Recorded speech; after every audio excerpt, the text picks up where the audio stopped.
Les gestes de Amanda Stairs, lu par Thierry Blanc. Camilo.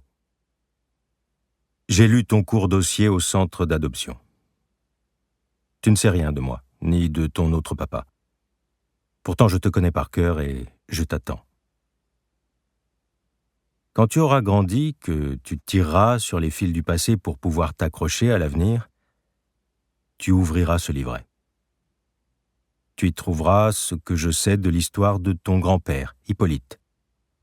Quelques lettres qu'il n'a pas postées, pas jetées non plus, comme s'il espérait qu'elles soient lues.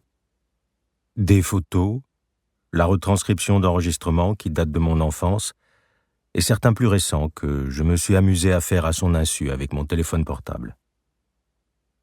Je serais heureux de te les faire écouter si, un jour, tu souhaites entendre sa voix. Quel âge auras-tu quand tu liras ces pages ?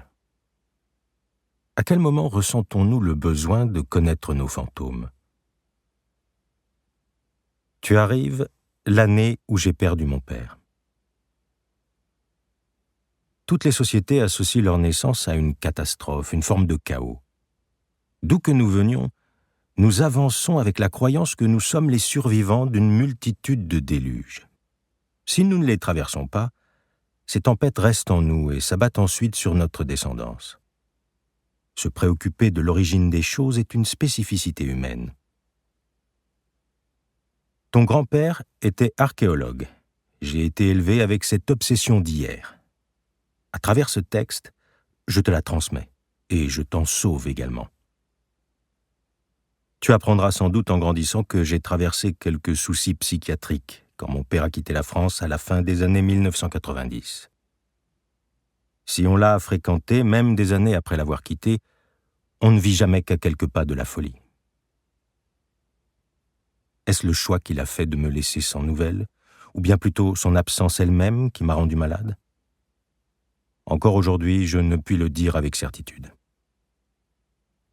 À sa mort, j'ai craint de me trouver à nouveau au bord d'un précipice obscur et de tomber dans une nuit contre laquelle je n'ai cessé de lutter.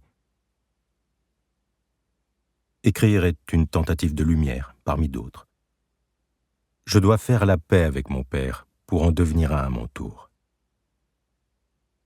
Depuis que j'ai commencé à explorer la vie de ton grand-père, je repasse sans cesse devant des pans de son existence et de notre passé. Les lieux où nous avons vécu, mangé, vu des films qui m'ont changé. Le disquaire fermé de la rue d'Aboukir, le club de foot de Nanterre, la cantine des Tontons. Des endroits qui étaient les nôtres, et où, j'espère, nous irons ensemble à notre tour. Comment avoir accès aux portes dérobées qui appartenaient à l'architecture intime de ton grand-père ? J'ai erré dans les couloirs de son destin. Je connais certaines des odeurs de sa maison, mais je ne peux en soulever tous les loquets ni déchiffrer les gribouillages de ses carnets cryptés. Je ne peux pas non plus forcer ses tiroirs, ni même déambuler dans les parties abandonnées du jardin sauvage qu'il habitait. Non. Ce sont ces gestes qui me reviennent en mémoire, souvent inscrits dans mon propre corps et que je reproduis malgré moi, ou exagérément pour le faire exister encore un peu. Je suis danseur, car c'est ma façon de laisser éclore mes émotions.